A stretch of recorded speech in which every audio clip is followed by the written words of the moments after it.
বর্তমান যুগের একটি সমস্যা হচ্ছে আপনারা শিশুদের মোবাইল ফোন দিয়ে আপনারা নিজের কাজটি সারছেন।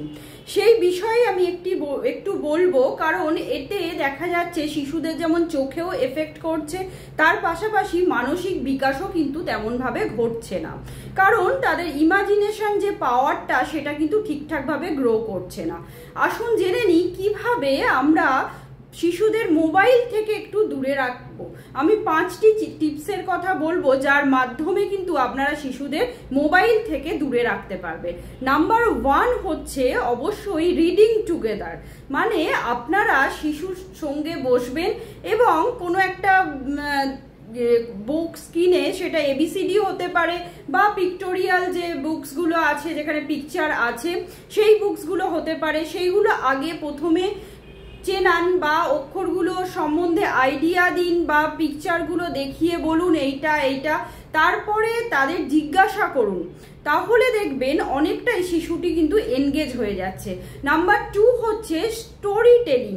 যে সমস্ত গল্পে মোরাল আছে, সেই মোরাল যে গল্পগুলি আছে বা নীতিবাক্যযুক্ত গল্পগুলি আপনি প্রথমে শিশুটিকে শোনান এবং সে কি বুঝলো সেটা আস্তে আস্তে বলতে বলুন এবং নীতি বাক্যটি ভালোভাবে শিশুটিকে বোঝান, তাহলে দেখবেন অনেকটাই টাইম স্পেন্ড করে যাচ্ছে।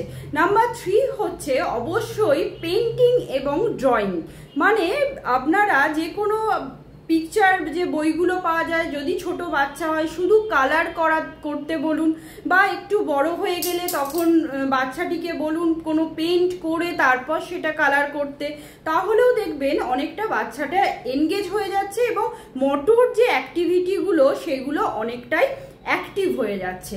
এবার নাম্বার 4 হচ্ছে অবশ্যই আপনাদের দেখতে হবে যে শিশুটি ফিজিক্যালি অ্যাক্টিভ কিনা।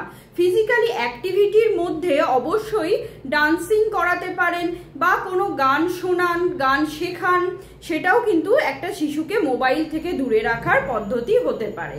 এরপরে নাম্বার 5 অবশ্যই আউটডোর অ্যাক্টিভিটি, সেটা ফুটবল খেলা হতে পারে, ক্রিকেট খেলা হতে পারে বা যে কোনো কিছু খেলা হতে পারে, একটু পার্কে নিয়ে গেলেন, আউটডোর অ্যাক্টিভিটি করালেন, এক্ষেত্রেও দেখা যাচ্ছে শিশুদের কিন্তু মানসিক বিকাশও হবে এবং শারীরিক বিকাশও হবে এবং মোবাইল থেকে অনেকটাই তারা দূরে থাকবে।